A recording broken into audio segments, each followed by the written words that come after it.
कालाष्टमी 16 अगस्त शनिवार 2025 को मनाई जाएगी। भाद्रपद कृष्ण अष्टमी तिथि प्रारंभ 15 अगस्त रात्रि 11:49 से अष्टमी तिथि समाप्त 16 अगस्त 9:34 तक।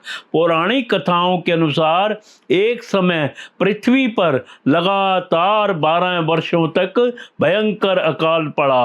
अकाल के समय ना कहीं नभ पर बादल दिखाई दिए और ना ही धरा पर कहीं हरियाली। सभी झीलें, तालाब, नदी, नाले सूख गए। समस्त सृष्टि में हाहाकार मच गया।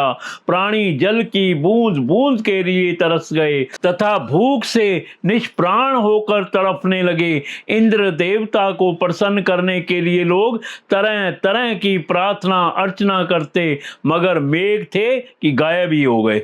किसान अपने सोने जैसी धरती के बंजर हो जाने के भय से हर समय प्रार्थना में लीन रहते। सूर्य अपने प्रकाश को जिसे अग्नि के रूप में धरती पर डाल रहा था, उससे समस्त जीव जंतु अकाल मृत्यु को प्राप्त होने लगे। भयंकर गर्मी में एक किसान ने अचानक अपने खेतों में हल जोतना शुरू कर दिया।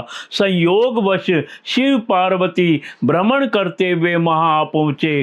कमजोर शरीर वाले उस किसान को बंजर धरती पर हल चलाते तथा पसीने से लथपथ हुए जब माता पार्वती ने देखा तो उनका हृदय पसीज गया। वह सोचने लगी, यह किसान बिना जल के धरती पर हल क्यों चला रहा है? जब तक अकाल की स्थिति है, हल चलाने का कोई औचित्य नहीं होगा। इसी सोच में डूबी माता पार्वती से शिव बोले, पार्वती क्या सोच रही हो?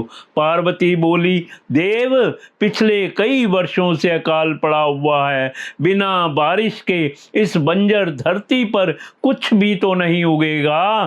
फिर इस किसान को क्या पड़ी है जो इस भयंकर गर्मी में धरती पर हल चला रहा है? इससे वह स्वयं भी परेशान हो रहा है तथा बेचारे भूखे प्यासे बैल भी परेशानी में हैं। क्या इस किसान को लगता है कि वर्षा होगी? शिव बोले, नहीं, इसे कोई पूर्वाभास नहीं है कि वर्षा होने वाली है। अकाल के 12 वर्ष का समय व्यतीत हो जाने से इसे इस बात का भी आभास है कि निकट भविष्य में वर्षा होने का कोई संकेत नहीं है। पार्वती ने शिव की बात काटते हुए कहा, फिर यह व्यक्ति मूर्खता क्यों कर रहा है? माता पार्वती की शंका का समाधान करते हुए शिव बोले, यह व्यक्ति मूर्ख नहीं है, इसे सब कुछ पता है। फिर भी यह हल इसलिए चला रहा है कि कहीं इस लंबे अकाल में निठल्ले बैठे रहने से वह हल चलाना ही ना भूल जाए।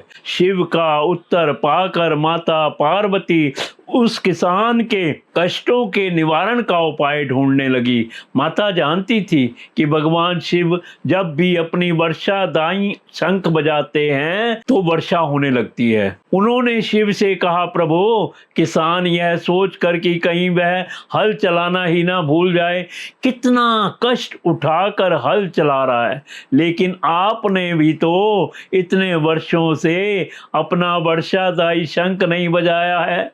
कहीं ऐसा ना हो कि आप भी शंख बजाना भूल जाएं। नहीं नहीं पार्वती, ऐसे कैसे हो सकता है? शिव तपाक से बोले, मैं शंख बजाना भला कैसे भूल सकता हूँ? पार्वती झट से बोली, ऐसा क्यों नहीं हो सकता स्वामी? इतने वर्षों से आपने शंख नहीं बजाया, ऐसे में हो सकता है कि आप शंख बजाना ही भूल गए हों। नहीं पार्वती, मुझे शंख बजाना आता है और अपना शंख बजाना ना तो मैं भूला हूँ और ना ही भूल सकता हूं। शिव ने पार्वती की शंका निवारण के प्रयास में कहा, मगर पार्वती अपनी जगह अड़िंग थी। कहने लगी, प्रभु यदि ऐसा नहीं है तो एक बार बजाकर क्यों नहीं देख लेते। पार्वती की बात सुनकर शिव जी को लगा कि वे संदेह में घिर गई हैं। संदेह निवारण करने के लिए उन्होंने तुरंत अपनी झोली से वर्षादायी शंख निकाला और पूरे वेग से उसे बजाने लगे। बस फिर क्या था, शंखनाद होते ही समूचे आकाश में मेघ घिर आए। काले रंग के घनघोर बादल आकाश में हो और बारिश ना हो, ऐसा भला कैसे होता। शिव पूरे वेग से शंखनाद करते रहे और मेघ भी पूरे जोर से बरस पड़े। देखते देखते मूसलाधार बारिश होने लगी। समूची धरती जलमग्न हो उठी। इतनी बारिश हुई कि सारी धरती की प्यास बुझ गई। किसान नाचने लगे।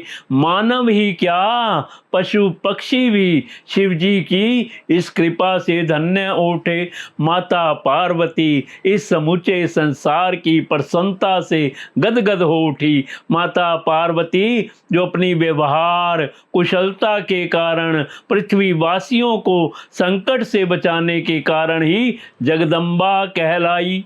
वे शिव से मुस्कुराते हुए बोली, स्वामी आप तो सचमुच भोले भंडारी हैं।